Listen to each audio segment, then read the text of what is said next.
Hello, everybody. Welcome to Lunchtime Detroit Lions Talk brought to you by Detroit Lions on the Prowl. And today we're going to be talking about the Lions get the win in with Washington. But how does that affect the future? We're going to talk about how it affects this team. What does it mean for the future? What does it mean for next year? Matt Patricia, Bob Quinn. It's a big can of worms. We're going to open that up later on today. Also going to talk just a little bit about Matthew Stafford's finger. What does that mean going forward? And we'll see how that all goes. But before we get into all that, I got to bring in my main man, the man of steel himself, Kurt Steele. What up, though? Hey, welcome to the program, people. And as always, do us a big favor. Watch the videos all the way to the end so it improves our YouTube algorithm. And this content gets to more Lions fans just like yourself. Hit the subscribe button, ring that notification bell so you know when you're getting fresh content from us right here on Detroit Lions on the Prowl. It's time to get this show started right now. Right now.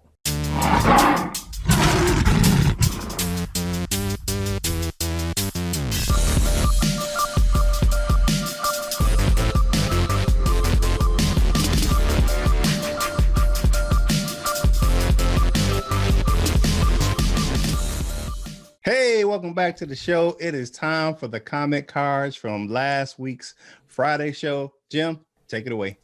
Yeah, we got some comments. You guys are awesome with comments. I was over 30 in the last show, and really appreciate you. C. Perry, I've seen you before on here, but I haven't seen you comment too much lately. So I shout you out. C. Perry, I don't care. Calvin should have been more devoted.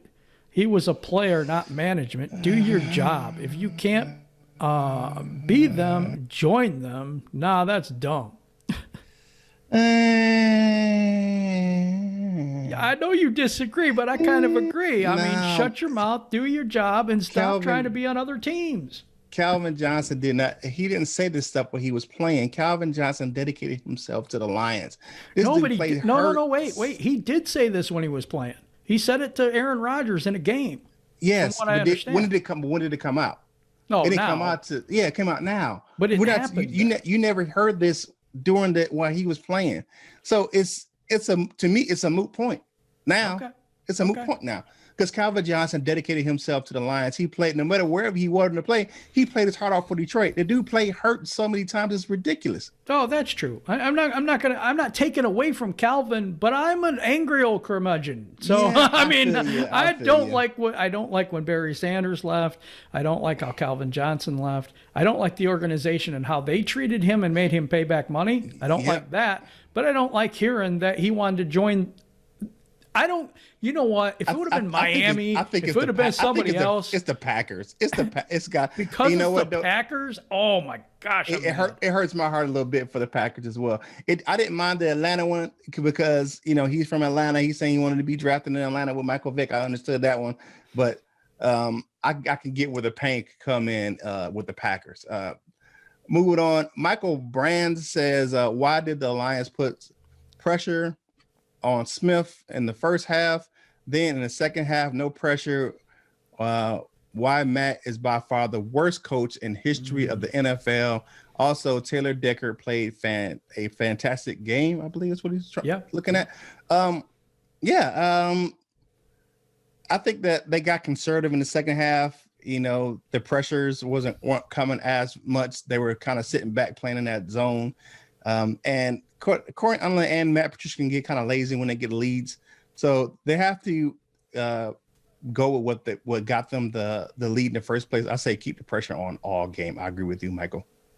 I agree with you, too. I also agree Taylor Decker played a fantastic game. Jonah Jackson and Ragnow as well. That left side of that offensive line, I'm going to go back to something that I said a while back. If we would have got Jack Conklin instead of Big V, this offensive line would have been sweet. But and I have to look at that defensive line for the Redskins. I mean, they got one sack the whole game. Yeah. Yeah, they frustrated the young guy. They frustrated Chase Young into a penalty. Oh man, Young was just they were just beating him down the whole game. Yeah, it was a very good game by Taylor Decker. Decker, I don't think he's still giving up a sack this year. Nope, has he? Still hasn't. And he held on a play. Yep. But it's better than giving up the sack, or is it? Yep. Is it a 10-yard penalty is better than giving up a sack or not? Yep. I'd say it is because it's still first down. You don't lose it down. Okay. Makes sense to me. Mars Landing, the NFL is rigged. You know what? There is some evidence to suggest that you may be right. I'm not going to say you're wrong because I've seen several times where it seems like the NFL wanted this team to win the Seattle Super Bowl game. There's several that come to mind. The New Orleans game. There's just certain things that are like, really, can this really happen in real life, or is there something going on behind the scenes? I think a lot of fans feel this way. What do you feel about this, Kurt? I've never gotten to the NFL is rigged. I think that there's a era of measure. There's a measure of error in the NFL. And I do think that, sometimes that it can get kind of confusing, but I never, you talk to the players, the NFL was not rigged because those guys will go out there and play their hearts out every week. So I've never gotten to that NFL is rigged or any professional sport is rigged. I never got into that, never brought into that premise. No. All right. No, and I get you on that, on that tip about the players playing hard, except for maybe snacks or, in that second season where he was like Jamie Collins at times too. Got his money and was like, okay. He went and took the money and run, like Steve Miller Band used to say. Yeah. All right. Last one. The general view says the more Megatron has been talking since he retired, I've lost a lot of respect. I agree with the Jim on this matter. If he didn't want to be here, he didn't have to resign. Megatron wanted to be in Detroit. I understand you're frustrated, but you have to look at his level of frustration playing for the organization. What didn't win while he was in Detroit. You look at he played most of his career in Detroit was a losing, and think about the notoriety he got as a receiver on losing teams. This guy was the face. He was probably the face of the NFL for a while. Yeah, he was. He was the face of the league. Though, I got to agree with him on this because he had an opportunity to opt out or basically get out of Detroit. But he re-signed with Detroit after he said he wanted to be with all these other teams. I will say this, I don't like that. It doesn't give me the respect. Hindsight is 2020, you know what I'm saying? Could he have left? No, he chose to come back to Detroit. And he played his heart out for the city of Detroit. You can't say he didn't do that. Right. With the record book says that by itself. Totally agree. Future Hall of Famer. I don't think he's a first ballot Hall of Famer. He may get in his third or fourth try.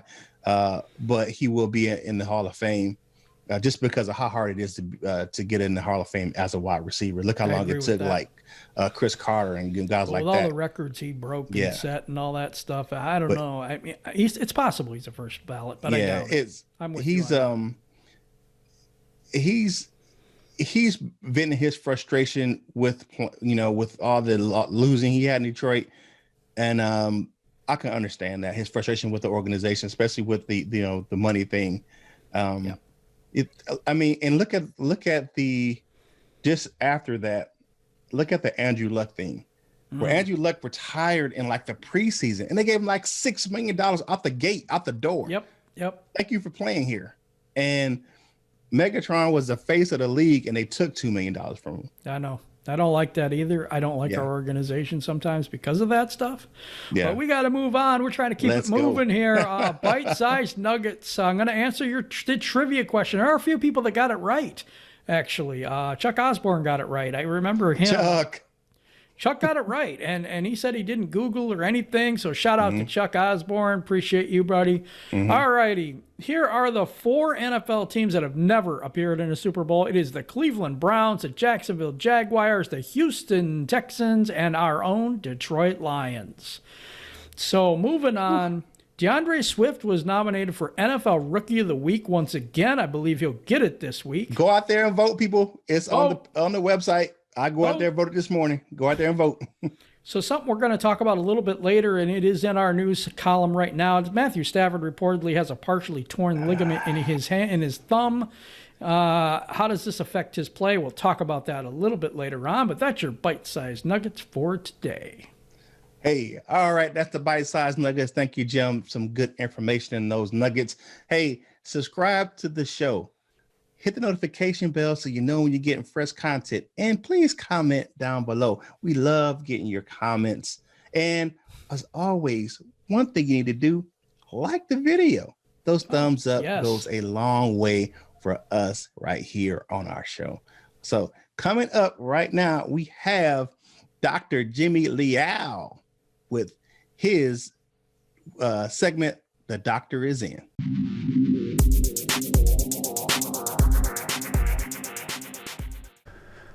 Welcome to the Detroit Lions Morning Rounds. I'm Jimmy Leal. Let's talk about Matthew Stafford. Here's the play if you're watching on the YouTube channel. He injures his right thumb right there. One thing I'd like to note, first of all, is he gets hit in the head-neck area. His helmet goes flying 10 yards, but he's fired up. Look at his face here. He's fired up. He's ready to go. He's yelling at the ref, talking to the ref, probably hoping for a personal foul call. This is completely different than how he reacted last week after his hit against the Vikings, where I strongly suspected he did have a concussion. Last week, he looked dazed. He was not fired up. Completely different reaction this week. This is how Stafford normally reacts after a play. All right, so here's the play. The best shot we have here of his thumb getting hit. The defender hits his hand while Stafford's holding the ball, likely hits his thumb there. His right hand comes off the ball. Stafford also gets hit again later right here, but probably that's not where he got injured with his thumb. Here's another angle of it. We don't really see much on this angle. Stafford's body is shielding the play there. So hard to say what's going on. Possible thumb spraying. That's most likely what's going on based on how they taped up his thumb. It's possible he has an ulnar collateral ligament spraying, also known as a skier's thumb. That's where the thumb gets bent back. Hard to say for sure, but after the taping, he looked fine. He looked great. Threw a lot of really great passes, so if anything's going on, it's likely mild.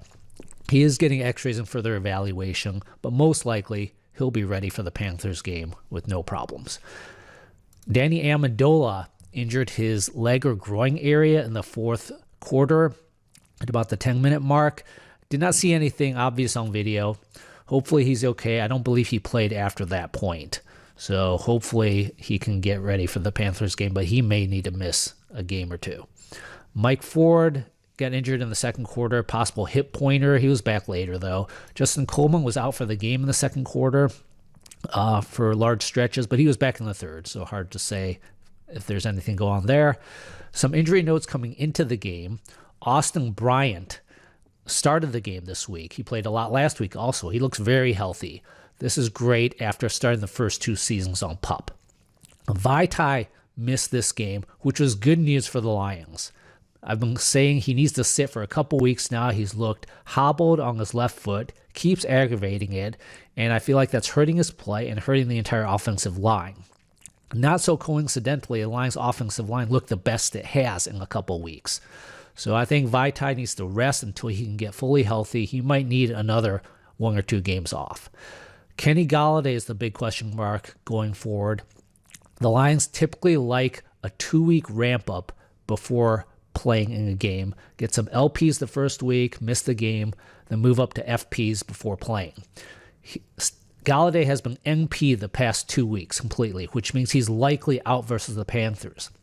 And because the next week is the Thanksgiving game, short week, we're only a week and a half away from that game, which means he's likely out for the Thanksgiving game as well. He won't get the full 2-week ramp-up. There's a chance he could play on Thanksgiving, but he's going to need multiple LPs, maybe even get up to a full practice Friday in order for him to be ready for Thanksgiving. But I would not expect him to be back for the Panthers game or the Texans game on Thanksgiving. Expect him possibly back on December the 6th against the Bears.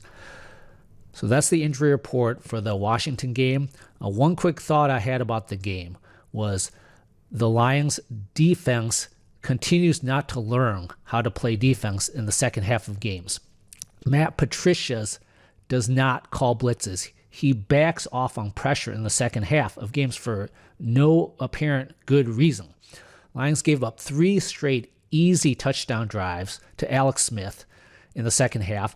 The same guy who had been struggling in the first half. Lions had been blitzing him pretty well in the first half, sending cornerback blitzes a couple times, heating him up. But then in the second half, they rushed for the entirety of those 3 drives, sometimes only rushing 3. That does not help their coverage at all because guys were still wide open in the back end, and Alex Smith was able to find them very easily. The front 4 is getting tired, not getting much pressure, not getting any sacks on Alex Smith. That's the time when Patricia needs to dial up 5, 6, 7-man blitzes, heat this guy up, speed up his clock, and even get a game-killing or a drive-killing sack once in a while. Matt Patricia has not learned anything from the first game of the season. And I'm not even talking about the first game of this season, where he gave up a big lead to Mitchell Trubisky and the Bears. I'm talking about the first game of last season, where he gave up a big lead to Kyler Murray in his very first game. Lions have been dominating Kyler Murray the whole game until the fourth quarter. The defense is getting tired. Kyler Murray starts getting a groove because he's under no pressure. He's able to stand back there, throw a bunch of easy passes, and make a big comeback against the Lions and almost win that game. So Matt Patricia, figure it out. It's been 2.5 years now. Dial up blitzes in the second half of games. I don't care if you're winning big. I don't care if you're losing big. You got to send blitzes in the second half because this defense can't get pressure on the quarterback with just sending 4, and everybody's tired, so the other quarterbacks are lighting you up. All right. Thanks for listening. Feel free to leave comments on the YouTube channel or Twitter at Jimmy Liao MD.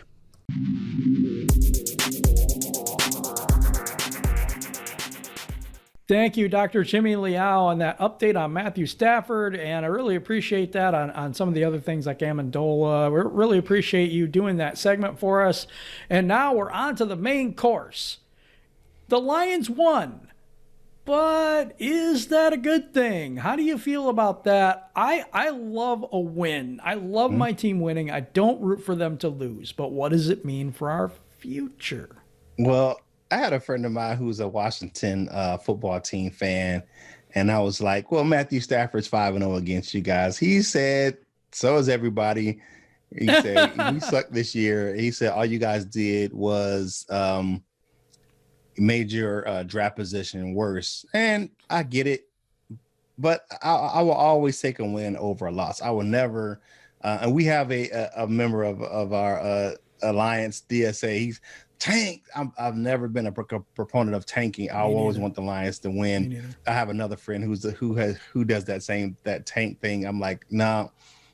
In the NBA, it might have a little bit of success, but in the NFL, it's just too big of a team to tank to try to get one person. Doesn't make that big of a difference.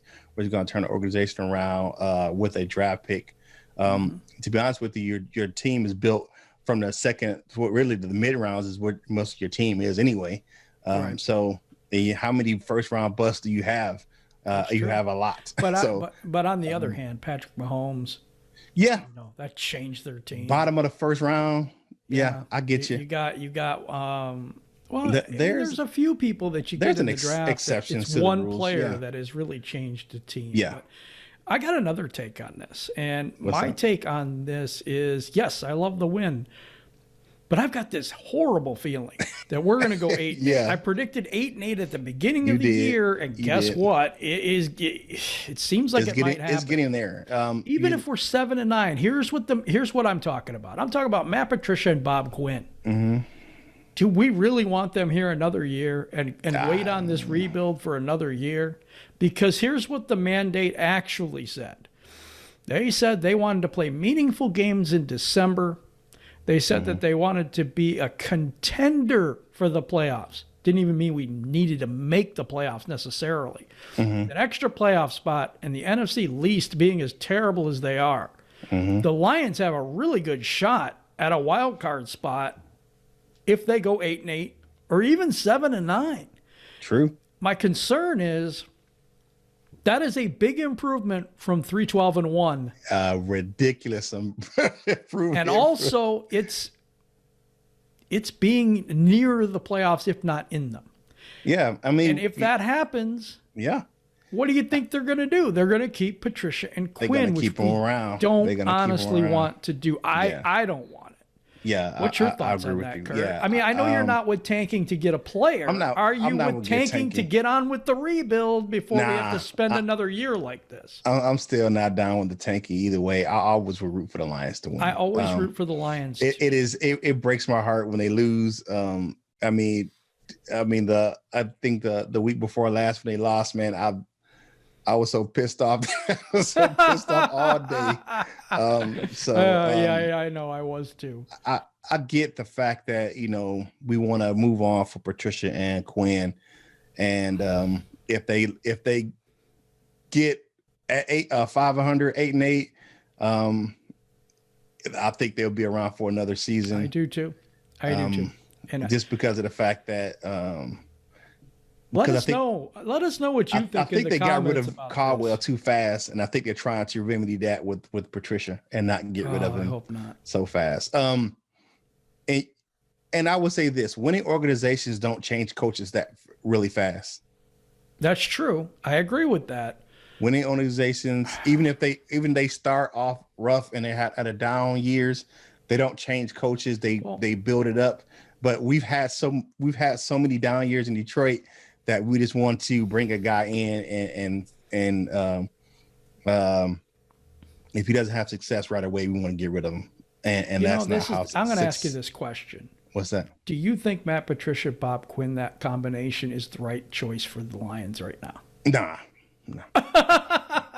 So that's the point. Are we willing to put up with them for another whole year, another offseason, another draft? I think the Fords are, to be honest with you. If they're 7-9 or 8-8, they're going to be here next season. That's hurting my soul, dude. It is. Right. I mean, but sometimes the truth hurts, though. Got to move on. We're trying to hit it quick. We're trying to hit it quick today. Stafford has an injured thumb. Stafford has played with injured hand and injured thumb at different points before. Hasn't worked out so well. That last drive, he was amazing.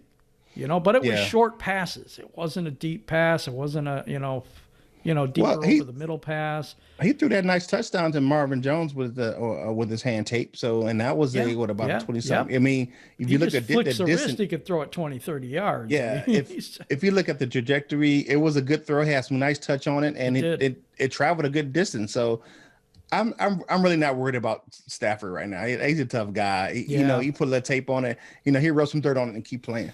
Yeah, I know he will, but is that the best thing for the Lions if he throws picks because of the accuracy, because of that thumb? I think he'll be all right. All right. I think he may struggle a little bit, but you know what? I'd rather have that DeAndre Swift run the ball. Him leaping that dude in that game was one of the highlights of the game for me. And here's the thing, real quick, before we move on. Darrell Bevell in his press conference this week hinted to that Adrian Peterson is going to be taking the back seat. That's DeAndre Swift's role now. He's going to be the starter, and I think it's past that time. I think DeAndre Swift has earned that starting role. I think it took him too long. I think it took him till week 10 to figure out that DeAndre Swift should be the starter. Yeah, I'm sorry, but that's way too long. And I think it was out of respect for and the relationship that Bevell has with Adrian Peterson. But the writing was on the wall, man. The young fella has talent. He's a 3-down back. He has power. He has speed, and he has ability to catch the ball out of the backfield. Does he have power? Did you see that run? That touchdown run was crazy. When he caught that pass and just bowled over that guy into the end zone, I'm like, even the hurdle was good. Speed. He's got some. He could be a pretty darn good back for years to come, I think. I think so. Okay, that was the main course for today. The question of the day is, what do you think the final record will be at the end of the season for the Lions? Now, everybody makes their predictions like at the beginning of the year, but now you've seen this team. You kind of know what they are. What do you think the end record is going to be? I'm putting it out there as 8-8, 7-9. What you got, Kurt?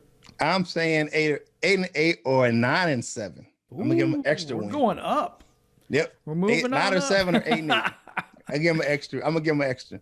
Like the Jeffersons, moving on. Yeah, up. that's right. Moving on up. We're gonna do one more up. We're going one more up. Okay, it's time for my favorite segment of the show. It's Dessert with Kurt.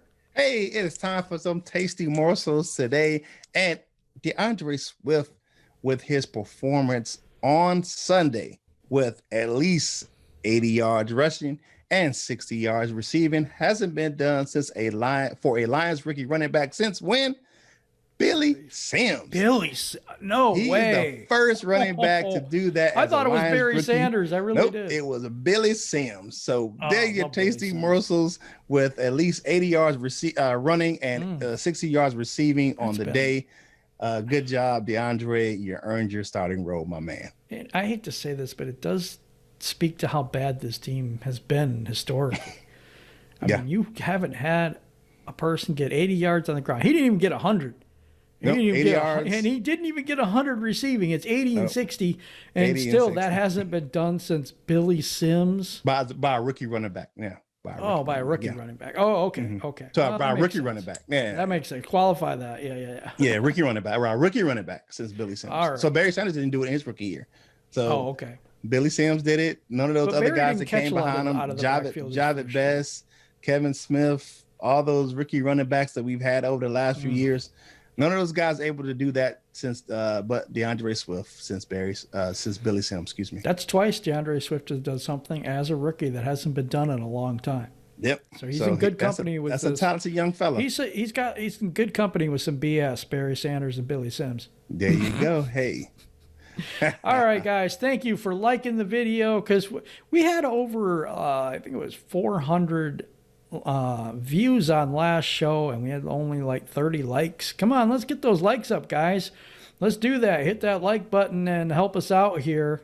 Appreciate you guys rocking with us, though, and the ones that have always been rocking with us. Really appreciate you, Chuck Osborne. We appreciate you, Chuck. Films, the General View, the doctor who's in the house, Dr. Detroit. I really appreciate all of you guys.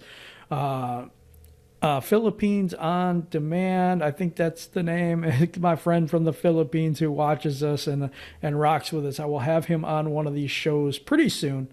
And really appreciate each and every one of you. But now I'm going to go to my friend Kurt to take it home. Hey, as always, hit the subscribe button, ring the notification bell so you know when you're getting fresh content from us right here at Detroit Lions on the Prowl. We love bringing you the lunchtime Detroit Lions talk. And whatever you do in life, you got to boss up, ball out, and be the best version of you that you can be. From my man Jim over here at Detroit Lions on the Prowl, this is Kurt Steele, and we will holler at you real soon.